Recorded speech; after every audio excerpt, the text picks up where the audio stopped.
Hello and welcome to Jill Cameron Creations. I have recently joined the design team for the Odd Sentiments Challenge blog, and this is my first entry on that, and it is the Anything Goes challenge with a sentiment.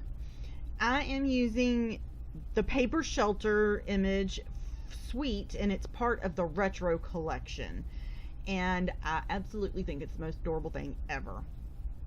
So I'm going to be doing a lot of Copic coloring, and I just want you to sit back, relax, and enjoy the coloring. I will have all of the colors that I use in the description below and over on my blog. If you have any questions about the coloring or how to do something, just let me know. There's also going to be, I'm going to link in the description below and over on my blog. I have a tutorial on how to open digital stamps in Google Documents so that you can size them appropriately. And this is actually how I printed this off. Remember, if you print a digital stamp and that you're going to Copic color, do not print it on a laser printer. The toner will completely ruin your nibs of your markers. So make sure you're using an inkjet printer. And I don't think there are many inkjet printers out there now that you can't Copic color with. As with any line image, just don't go over the line too much. Even on your stamped images that have Copic friendly ink, even the amalgam ink, if you go over that line too many times, it will smear eventually.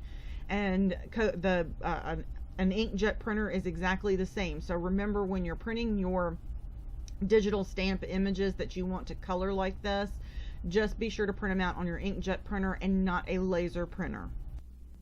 I will have all of the links below in the description and over on my blog for that tutorial for the Google Docs, as well as the link to the Odd Sentiments Challenge blog so that you can create your own card and enter this week's challenge. If you have any questions about that, all the answers are going to be over on the Odd Sentiments blog, challenge blog. And I hope to see you over there. So for the rest of this video, until we get to the putting together part, I am going to just play some music so that you can sit back and relax and enjoy the coloring. And I will see you in a minute.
since I spent so much time coloring this card, it took me about an hour and 10 minutes to color the card. I decided I wanted to keep the rest of it really simple, and I used the Spellbinders 6x6 matting dies to cut out my card image itself, and then I went back and filled in some little areas around it so the image would go edge to edge all the way around. I needed to also add some of the black lines for the countertop all the way to the ends because it stopped short. I'm sorry my head's in the way here, but I needed to get right on top of it so I could see straight down and see where I was actually writing on the image. And I'm using a Copic fine liner, multi-liner there to do that. I'm not worried about it really being perfect by any stretch of the imagination. I just need those lines there, and everything will come together and look just fine. I added some additional dark lines where the floor is for just some more depth added in the bottom there. And then I'm going to matte this a couple more times. I'm going to use black and also a pink that coordinates with the pink that's in the card front. The sentiment that I use for this is from Simon Says Stamps So Cool, and it is one of my favorite stamp sets. I just don't get to use it that often. Because how many ice cream images can you use on so many cards? I mean, come on. Okay, anyway, so I did this and did the one matte in black, and then I am going to do the other matte in the pink, and I saw that I needed to add a little bit more of a line there and ended up freehanding it. So here's the pink. I'm going to add that and matte that, and then I'm going to matte that on a 5.5 by 5.5 inch square top folding note card, and that will finish off my card. Again, don't forget to head over to my blog and check out all the details on how I colored this, and also all the links below will be included to my blog, as well as the tutorial for how to set up Google Docs. I use Google Sheets a lot, and that's just what I keep saying, but it's Google Docs to set up for doing a digital stamp. And then also all the links to the Odd Sentiments Challenge blog will be below as well. I tried something a little different on here. I used silver pearl embossing powder over Onyx Black VersaFine ink, and it turned out silver. It turned silver. It was amazing. So keep that in mind if you run out of silver embossing powder or just don't have any in your stash, but you have silver pearl and black. It makes silver and it looks amazing. So I found that little trick out. I went back and added glitter to an Aqua Shimmer pen to a couple different areas, and also added, and you'll see it in the end pictures, I added some glossy accents to a couple different places, and then I also added white glitter drops from Nuvo. It's the white blizzard, so they dry clear, but they have the sparkles in them, and I added that in a couple places just around the background, and you'll see those in the pictures at the end of the video. Added some white gel pen in a couple of areas. I finally bought a new one, and these are the Pentel. No, they're not the Pentel. They're the Jelly Roll pen, the Jelly Roll white medium tip white gel pen, and I do like it better than I liked the Pentel one that I had before. The Pentel one dried up on me, and I ended up having to go get a white gel pen, a new one. So I added my sentiment strip just flat down to the card. I didn't want to add anything popped up on this. I wanted to keep it flat all together, and I just added it right towards the bottom there, and ta-da, that's our finished card. Thank you so much for joining me today. If you have any questions about how I colored something or anything at all, or you just want to drop me a line, you can send me an email at hello@jillcameroncreations.com. Again, thanks so much for joining me. Y'all have an amazing day.